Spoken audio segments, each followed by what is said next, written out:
السلام عليكم ورحمة الله وبركاته. نكمل قصتنا من قضية 11 ويا الباب 48 الجزء الثاني. حضن راسي بقوة ويمسد علي بحنية وأنا أحس توترت. هو هو بطبيعته يخاف من كل شيء بس إلا الشيء اللي يلامس قلبه. حكيت وأنا على صدره رمح. روح بابا قولي إيش بي أنا أحكيلي.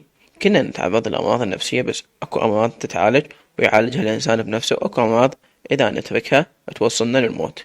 يعني أنا حاموت إذا تعينيني ما يصير شي، بس أريد منك تركزين بكل حكاية أحكيها. أنا الدكتور الخابرته صاحبي، أنا وياه صار بالعشر سنين. شلون يساعدني؟ هو طبيب نفسي ودكتور علم نفس بجامعة أجنبية معروفة. هو ساعدني بأيام داعش. يعني حسبالك أنا واصل هالمرحلة عبث؟ تعالجت عنده. المرض النفسي هو مرض طبيعي حال حال أي مرض يصيب جسم الإنسان، والأمراض النفسية تتعب وتتأذي الجسم أكثر من الأمراض اللي تصيب الأعضاء. دائما أسأل نفسي شلون أنت هيك بارد وما تخاف. أنا يوم من الأيام وصلت مرحلة وقفت قدام المراية وحطيت السلاح على راسي أريد أخلص. لهالدرجة أكو ضباط انتحروا عندنا هناك. شلون؟ مثلا إذا نتحاصر منطقة معينة أو بيت وماكو عتاد ولا أكو طريق حتى نطلع منه وداعش بكل مكان، فهنا نضطر واحد يقتل الثاني، وبالأخير لو بنأجف لو داعش ياخذ أسير يمثل بي. بسم الله الرحمن، بسم الله عليك الرحمن. صحيح مرة حرب قال إذا أخذوا شي يصير. داعش يمثل بي وينهي يهينه ويهين رجولته، وطبيعي يطلع أكراده ويشوهون وياكلهن. الأمر جدا طبيعي، وياما شباب راحت من الحشد ومن القوات الأمنية بأصنافه لهالدرجة وأكثر. بس هنا العسكري يحارب حتى نفسه في سبيل يوصل لهالمكان ويرفع رايته ويبقى مرفوعة، ويجي واحد بكلب يكلبشه ويمثل بجثته وهينة وما يقبلها على نفسه. هاي أقصى مرحلة يوصل إلها العسكري في سبيل ما ينهان، وسووها هواي. حرام هذا الشي. صاحبه قتله هو، مو هو انتحى. مرته بهيج شي، مريته بهيج شي اي اكثر من مرة، بس مرة كانت اتعس لان الامر انقتل. وشنو صار؟ 3 ايام حاصونا واحنا ببيت نايمين بالسطح، وهاي 3 ايام خلص بيه العتاد. اما الاكل مخلص من اسبوع لو 5 ايام بالبيت. قبالنا داعش لا بينا ننزل ولا بينا نبقى بمكاننا. ما حسوا عليكم. بيومها قتلتهم وانا طالع لان جسمي رياضي وعداد. الركض مالتي سريع، واتخيل وقت بين البيوت لبست الزي اختباء بالليل. طلعت وانا ازحف زحف ومشيت زحف منا للشارع العام. هواي اضحك بيومها. هاي ايدي قامت تصب دم، بس تحملنا. وراها وصلت المكان فد كم كيلو متر بعد عني وعن قواتنا. بس هنا امر الفوج منطيهم امر لو ذبانة تعبر ترموها. زين انا شلون بس ارفع راسي يصوبوني القناص اذا بقى مكاني. جماعتي يتجاذبون. بقيت بمكاني إذا بيت حجارة طقني قناص ركضت. دفعته وصحت عزة. اي والله صرت اركض ورمي صار بين رجلي، ومنا داعش يرمي ومنا زلمنا ترمي وانا بنصهم لحد ما ذبيت روحي ببيت بس انقاذ. وانا حيل ما عندي قمت اشهق الموت شهق. شفت عزرائيل قدامي. ليش؟ لا نوم ولا اكل لا ماي جسمي نحل.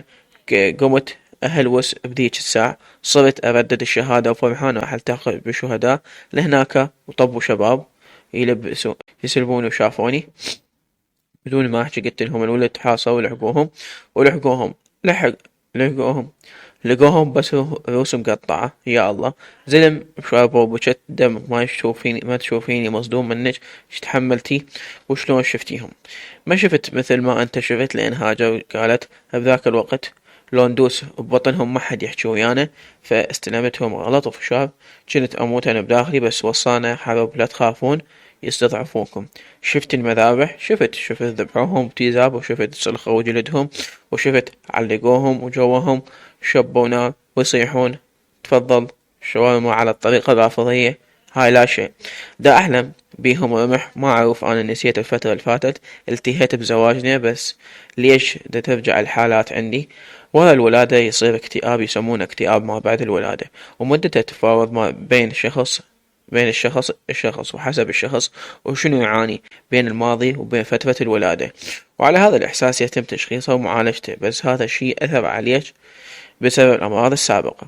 أنا حسب ما عرفت يصير يوم ورا يومين من الولادة. لا، مو شرط، حسب الشخص، وأكو حالات نادرة.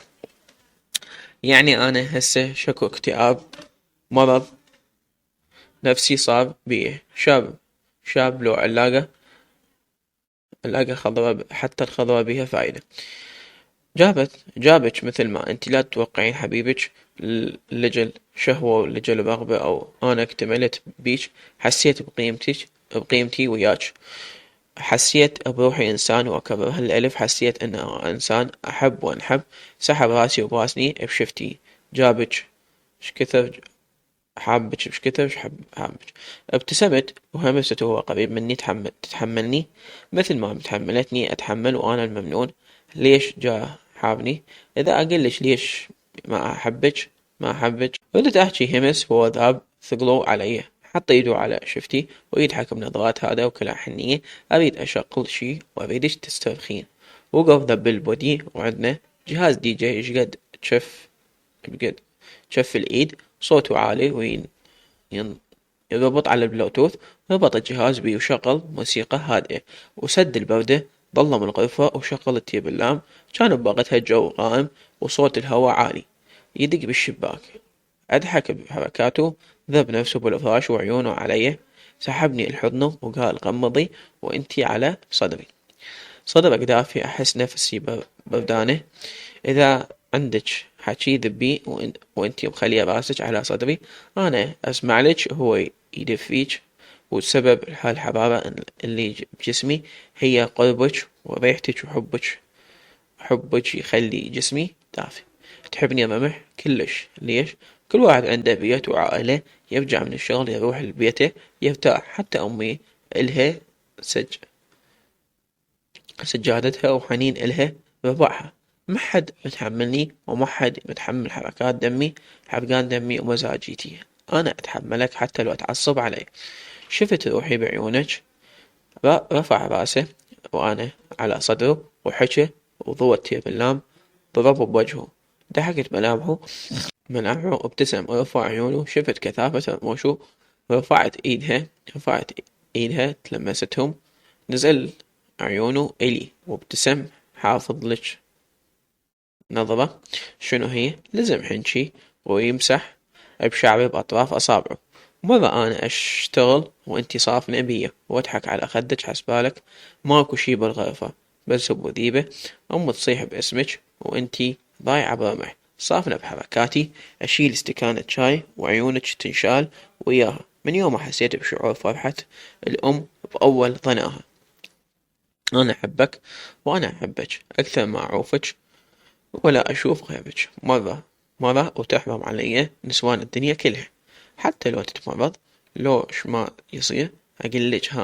هاي الموسيقى فززت سوالف بداخلي، سحبني الحضن. أوي اي دي أوي، أضحك لو راسك مفشوخ، هم ما حد يفكك مني. يبوي ابني، وين ابني؟ أريده. أخذني بعالمه وحنيته، كل شوية يقولي ركزي وياي ويا الموسيقى بنفس الوقت. صرت كل ما أغمض بعيون يقولي فتحي عيونك، انتبهيلي. لهناك بدأت دموعي تجري بدون سبب. سحبني لحضنه ويمسح دموعي. حبيبتي ابكي براحتك، عيونك كاتلها الوسخ، أخاف أنا يمك نامي. صار يلعب بشعري لحد ما غفيت بهدوء. نومة عميقة. بهالفترة حولت فهد بين الرضاعة الطبيعية وبين الحليب بالممة، وصار رمح كل ليلة يشغل الموسيقى وينومني بهالطريقة. أسبوعين والتحق، صرت أسوي نفس بس ألوبن وأتحرك وأتقلب والنوم يطير من عيني. نظم نومتي بوجوده، صرت أنام على وقت، وفهد أشوفه شوية وأصعد أخاف عليه مني. خالتي وحنيني بعيونهم ألف سؤال، وأحس خجلانين منهم. بالعراق عندنا اللي يتمرض بمرض نفسي يصيحوله مخبط. خفت أشوف بعيونهم الخطيئة.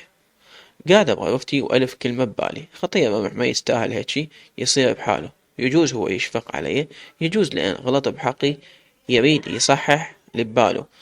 رفعت الجهاز واتصلت أكثر من مرة، رد هو بالسيارة يسوق، جاوبني بتعب. ها بابا.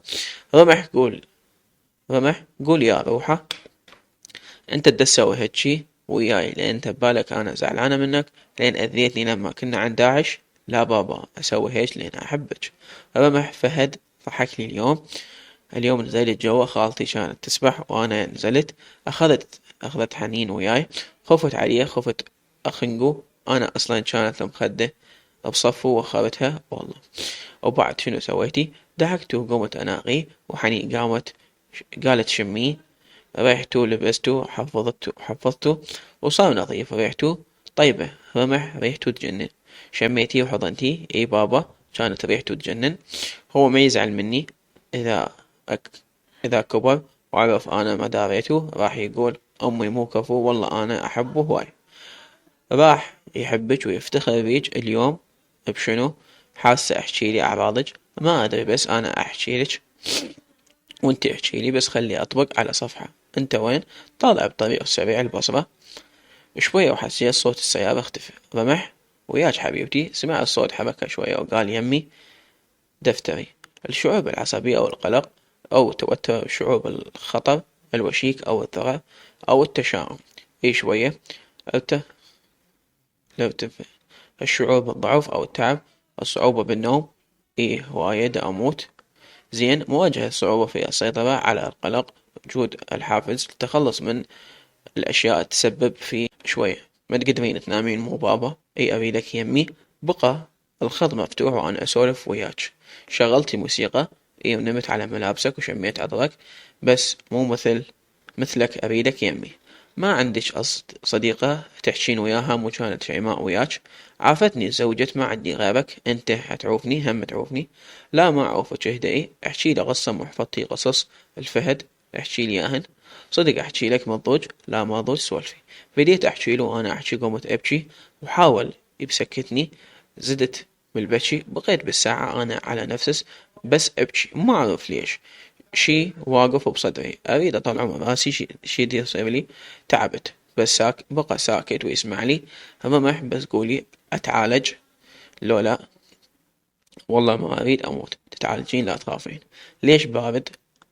اريد الدفو بجسمك. تحبني؟ حيل احبك. شغل السيارة مشابهة وقاعد يحكي وياي، يسولف وانا اسمع له، وعيونه على الوقت، واشوف واركز بالدقيقة ما تتحول لدقيقة لوراها. صار يجي ببالي من كنت ايام داعش واحسب كل 60 دقيقة تصير ساعة. بديت اختنق اركز وعيوني على الوقت، صار عندي ضيق بالتنفس، حسيت نفسي دا أغرق ببحر عميق وكله أسود من بيش. ما أقدر أحكي، أخاف أموت. صرت وأنا بفراشي أرافس بدون وعي مني. وصلني صوت رمح هو يقول اهدئي اهدئي. تخيلي أنا يمك وبيدي ألعب بشعرك وأنا أمك على صدري مثل كل مرة ونسمع موسيقى. رمح ايدي تلاعب شعرك، تتلمس زنونك الناعمات، وأهمسلك أحبك. اهمسلي بصوت هادئ أحبك ريري. خلي بالي وياي، ساعديني. وإيدك تلمس بشفتي. اي اوف هسه اسوي حادث، عز اسم الله. واقرص بيك وعضعض بترافتك. رموح اضحك، او ابوسك وامعطك معض، واقض شفتك وعضهضها، يح واضحك. استحيت اضحك، ضحكتي شوية. اي ضحك. غمض عيونك، انا يمك ما سد الخط. سكت وانا سكتت. وصلني مسج، فتحت ودزلي الموقع على الواتساب. صرت اتبع النقطة الحمراء، هو يسولف وياي لحد ما رفيت. قعدت الصبح بمح نايم بالاتصال واسمع صوت يمه وانا نايمة والتليفون بصفي والمكالمة 9 ساعات. سديت الخط وفتحت على برنامج ينزل قصص، صرت ادور وابحث بالقصص. ضحكت قصة الكاتبة، مشاهدتها قليل بس اسم القصة اسم يدل على الحرب. قريتها وصرت اقرأ بيها وانا بمكاني، اندمجت بمكان بكلماتها وصرت اتخيل انا وياهم بسبب السرد. بس ما كملتها، راسلتها على الخاص اريدها تكمل القصة، وصرت ألحن عليه بس ما كانت تجاوبني. أنا هضمت وبكيت، سديت التليفون ونزلت جوا. فتحت الغرفة وشفت فهد وفطومة بصفه. ضحكت لها تحبيه؟ اي أحبه. مدت ايدها تلامسه، رحت قعدت بصف